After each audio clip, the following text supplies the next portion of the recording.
ગુજરાત હવામાન વિભાગની આગાહીને લઈને ખાસ કરીને દ્વારકાના અરબી સમુદ્રની વાત કરીશ તો હાલમાં જે અત્યારે દ્વારકાના અરબી સમુદ્રમાં ભારે કરંટ જોવા મળી રહ્યો છે અને હું આપને મારી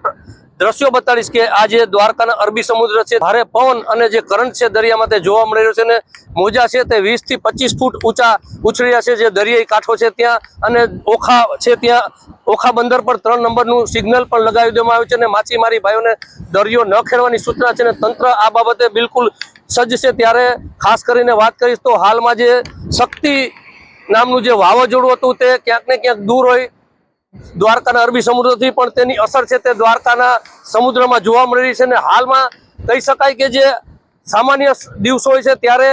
જે દરિયો હાલમાં બિલ શાંત હોય છે પણ હાલમાં જે આ કરંટને લઈ અને વાવાઝોડાને લઈને દરિયામાં ખૂબ જ ઊંચા મોજા ભારે પવન ઉછળી રહ્યા છે અને કહી શકાય કે હાલમાં દ્વારકાનો જે દરિયો છે તે ભારે હિલોડે ચડ્યો હોય તેવા દ્રશ્યો જોવા મળી રહ્યા છે અને તંત્ર ખૂબ સજાગ છે આ બાબતમાં અને લોકોને દરિયાથી દૂર રહેવાની પણ સૂચનાઓ આપવામાં આવેલી